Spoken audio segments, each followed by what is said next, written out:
Okay, we're recording first episode on this house. This is Brad T Presents. This is a farmhouse built somewhere between 1830-ish and 1850-ish.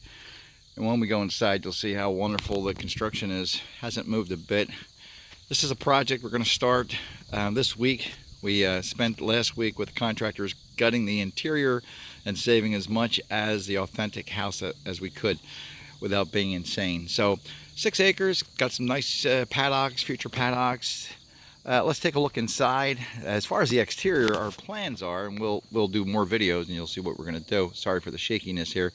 We're gonna keep the porch, we're gonna open it and bring it back to the way it would have been back when it was built in the mid 1800s. Okay, one of the things I observed today with the abundance of windows, knowing that they didn't have electricity to just hit a switch on, is the southerly facing side here, and the abundance of light that comes through, and this side here which captures the light. The back side and the other side doesn't have as many windows, and it makes sense now. The roof pitch is a dangerous, like a 14-12 pitch. This little pitch here is probably probably an 18-12 pitch, which is ridiculous. At some point it had wood shake shingles on the exterior. Those chimneys up top that you see, let me see if one there and one there, they're going to come down all the way into the basement. We're going to leave the structure in the basement because it's massive, but we're going to utilize the square footage that it takes up inside, because everything's going to be high efficient. All right, so we're going to go through this door that's going to be no more, and then we're going to go, this will be open, this will be vertical siding, board and batten. These windows, when we replace them, they're going to be simulated true divided. They're going to be black. What we have here is an old farmhouse, and we have to try to do it in such a way where it appeals to most of the buying public, which is big for modern farmhouses, not so much for historic houses. I would love to keep it original and put it back the way it was, but that doesn't really work for today's family. So we're going to leave the front staircase. It's beautiful. The newel post is probably the strongest newel post I've ever seen, as far as it doesn't move. The stairs are in good shape. We put some protection over them, and the lighting is beautiful up there. And it's just a beautiful, beautiful balustrade. It really is. Every baluster is in good shape. Every bull nose is in good shape. And I think the reason was, for all the years this house has been here, there was a rear stairs, and that's probably what they used. This house had no family room. It will when we're done. So I'll give you an orientation. You walk through. This is going to be a living room. The ceilings are 10.5 feet high right now, and these chimneys will come down. They service the potbelly stoves that they would have had in here, wood stoves. This is going to be the dining room. The plan would be to leave a 2-foot wing wall and a 2-foot plus wing wall, open it up, and then that'll be a really dramatic kitchen. The stairs, unfortunately, I posted something on Facebook, keep them or lose them. Keep them was the overwhelming opinion, but we have to lose them. It takes up way too much square footage, and the kitchen has to appeal to a wider audience. The stairs, albeit convenient, it's really not that, the house is only 28 feet wide. It's really not that big of a deal to make your way to the front stairs. This will allow us to open up the kitchen, exploit that area, and that's where people are going to spend their time. The area here is going to be the new basement steps, which will be in this area. It'll be a utility room, for the laundry, a laundry room, and then a powder room with access off of the living room into this area. So the flow will be nice. All right, so let me give you an idea what this back room's all about. This was built with the house. It was a shed. You can see the siding on the back. It's as old as the house. The stack stone foundation is the same as the house. This space is going to be opened up.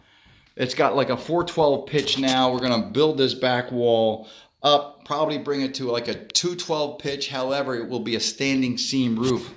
By the way, the front roof on the porch will also be a standing seam roof. So let's go This wall will be gone. This is going to be back in the dining room. Let's go upstairs, give you an idea what's going on here. Let me make a couple observations. This is balloon framing, so the studs go all the way down to the sill plate. There's a lower sill plate here, but if you notice, it's a what's called a ribbon board, and that ribbon board holds the full length 28-foot floor joist all the way back. Amazing wood. It hasn't moved. Every joint cut on that ribbon board, notched joist, is sitting very tight. It hasn't moved. I've been in houses where they're just about hanging on like a loose tooth. These things are tight. All right, we're leaving the plaster and the lath here only because I didn't want to disturb anything with these stairs. We may decide to gingerly, carefully protect these steps again and remove it, but we're probably going to laminate over top. That's the last of the plaster. That plaster there and the plaster, here's the hallway. I didn't want to disturb the railing. It's very tighter than any new home. So orientation, you go up the stairs, make you dizzy again. You go up the stairs and you have the back stairs, which is kind of neat. Well, that area is going to be this area here. We're going to move over, do like an 8x9. We're going to increase or decrease the size of the window up. We're going to put a vanity, 3-piece bathroom. This door will be closed off. This door will stay the same. The bathroom will kind of cut in this area a little bit, return, and then on this side of the doorway will be a nice, generous sized closet. Of course, the chimney's not going to be here. That's good. Plenty of light. This doorway done. Doorway for the bathroom will be somewhere in the center. Come down the hallway. We have another bedroom here. I love the light. This is just the hallway here. It's beautiful. This bedroom here, I should get a wide angle camera. This is going to be a closet from about here out all the way down. That'll be nice. Master bedroom is going to be here. It's a 14 by 14 footprint, but knowing that this closet over here, this big room back here, will be divided into a master bath and a master closet. So we'll have a 6-foot deep bath all the way over, 6 by 14. It'll allow us a 3.5 by 6 foot custom shower, toilet, and a double bowl 6-foot vanity. The closet will have access off of this bedroom, so we're not tearing up wall space in the bedroom.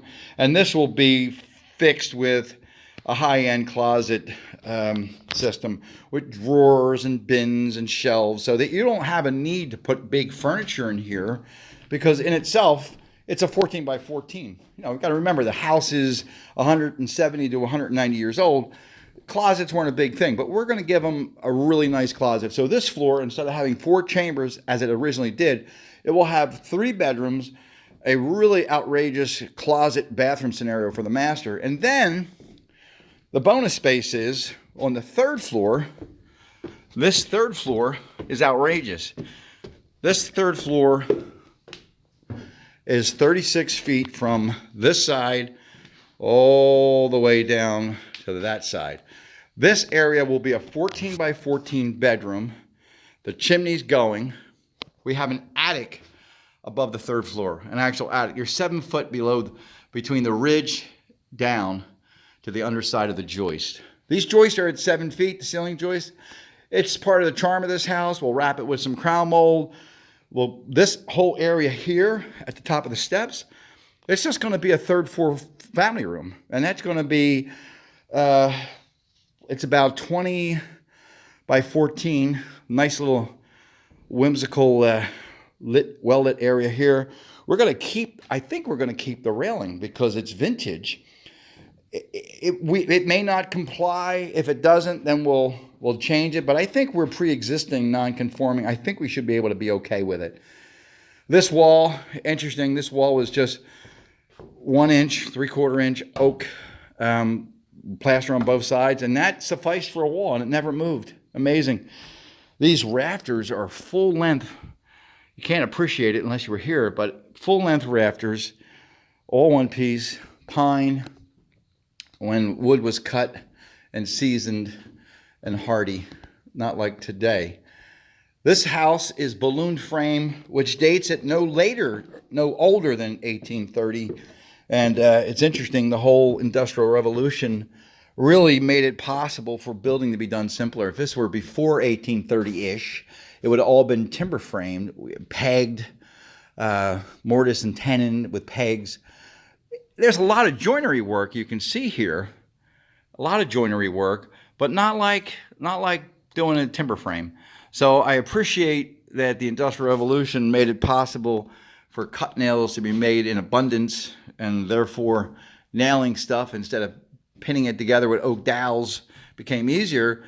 And this house is a testimony that if done right, they stay. They don't move. I want you to take a look at this sheathing. Now, this sheathing on the outside is diagonal. Hope I'm not boring you to death, but look at the width. From here to here is a good 20 inches. So they had a 1-inch by 20-inch pine board, and they milled it. You can't buy a 1x12 without it looking like a snake. And this wood here has been here for this many years, and it hasn't moved. There's another huge piece of 1x. All right, huge. All right.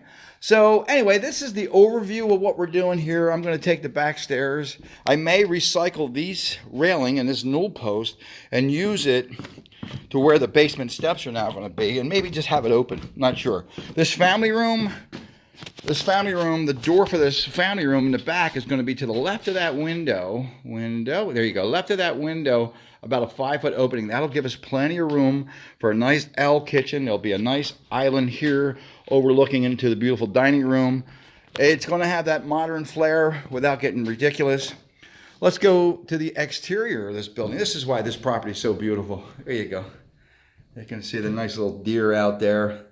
This area here on this side of the house will be a nice covered patio. We're going to bring the roof all the way across the back of the house, which is going to be fantastic. Look at the bracing. Now this, you're talking mid 1800s, maybe earlier 1800s. Diagonal bracing. We still use that today. Not as much. Now it's metal strapping. And by the way, they did this without a power tool. Okay, so that's pretty fantastic. You can maybe, my light's a little strange here, but you can see the diagonal bracing on the stair wall all the way through, which is amazing. I think I got light in the basement. I'd like to show you what we're going to do down there. Again, this is, you're seeing it before we start anything. Down here, these basement steps are getting moved. Down here, because this house has been owned by so few families, it's been kept good. It hasn't been, hurry up, buy it, live in it, don't pay attention and leave. Whoever lived here, they had already started the process of chasing the problems that you have with the stacked stone. The stacked stone's been here for nearly 200 years. It's in great shape. We were going to parge the walls and make them look nice and clean. Our plan now is we're gonna blast it, power wash it. This brick floor on this side from here over, I'm going to blast that as well. I want to honor what this was. I think this will make a great cigar room, wine room, just a getaway from everything else. Look how solid it is down here. The ceiling will be painted black. That ductwork, what we leave will be painted. These piers will frame in between. Maybe we'll do wine racks, or maybe a wine refrigerator over here. We'll close that area in where the mechanical is. And this space is going to be pretty cool. I may take the floor here, whatever brick I can find. I may get a paver to come in and just pave, prep the dirt, pave what we can pave, and whatever we can't, then we'll concrete and we'll partition it off so it looks like, I want to keep the vintage look down here. I think it's really great. I mean, I think people go out and buy lick and stick brick to look like brick. We got brick, so we should keep it. All right, you guys can comment on that. I know I did a question on Facebook about the stairs, and the consensus is keep them, but unfortunately, keeping them for their charm versus giving somebody a really nice high-end kitchen that works, that wins over. Because the stairs, as much as I love them, and as much as I love the history here, the stairs got to go. And, the floors we're going to keep. We have some vintage pine up in the attic of the attic. And I'm going to patch where we need to patch, sand them. We'll stain them dark. They'll hide a multitude of sins. The whole area in the back where the kitchen's going to be, that's going to be a beautiful slate tile. The porch will be wide open. The doors, back up. The doors are here. I think I'm going to take them to my shop. And in between doing the real estate gig and being obsessed about this house, I think I'm going to take them in my shop and try to really bring them back to what they were. There's a transom above. That'll bring plenty of light, and hopefully somebody will appreciate the charm of that. But go outside. The aluminum siding on this house, we're going to keep it. And I'll tell you why. Aluminum siding is far different than vinyl siding. The house needs to be sided if we take it off. Well, this house is so straight and the seams are so tight on this aluminum, it'd be sad to remove aluminum, which is superior than vinyl. It's not dented. We're going to make a nice clean cut there and then remove the porch, the walls of the porch. The roof we're keeping with a standing seam. I'm going to keep it. I'm going to paint it, and the maintenance on it, maybe somebody will have to paint it 10 years down the road. You know, we use professionals. I think they'll do a good job. Black roof. In the back, we'll patch where we have to patch. We have a kitchen window. The kitchen window, let me pop back inside, show you what the kitchen window is going to be. All right, so the kitchen window I'm going to make shorter because it's too high, but let's get close to the kitchen window. It's not the view of the dumpster that I'm excited about. It's the view of, there you go. It's the view of the paddock. So you're doing the dishes, you're looking at the horses, you're glad you're not living in a one-bedroom condo, and then you're sad that you got to go out and clean the horse crap and feed them, but then you're happy again because you don't live in a one-bedroom condo. So it's a nice feature, and I think every window in this house, I think, is exactly where it needs to be because we're not moving any of them. We're making 2 of them shorter than they are. But the placement of the window was thought out long before they have energy analysis, efficiency analysis. These people back early in the 1800s, they knew exactly what to do, where to place things to get the most efficiency out of it. You know, even the southern exposure. Not great in the summertime, but awesome in the wintertime because you got that, you know, natural heat. All right, well, this is it. This is day 1 where we took 3 dumpsters out. The chimneys have to come off the roof. We got to get somebody up there with a high reach or a sky hook. This tree's coming down. I don't know what it is, but I'm going to mill the lumber and maybe fashion some stuff out of that. That tree there, I think, has got to come down. The house does lack a garage. We're thinking about doing a 2-car pole barn with a metal roof, same pitch as the house, which will be a little tricky, a little expensive, but it's only going to be a 24-footer, so deep, and maybe a 36 wide. Maybe we could place it right there, and maybe there'll be a covered scenario from the house to the garage, because people do want garages. I just got to be careful I don't block the view of the horse paddock from the kitchen window. So probably place it more over here. I don't know. So in any event, it's a great property. It's 6 acres and change. It'll be a 2,700 square feet house when it's done. This is video 1, part 1, and we'll just keep videoing these until we get to part finished. All right. I hope you enjoyed. Thanks a lot. Brad T Presents. Have a great day.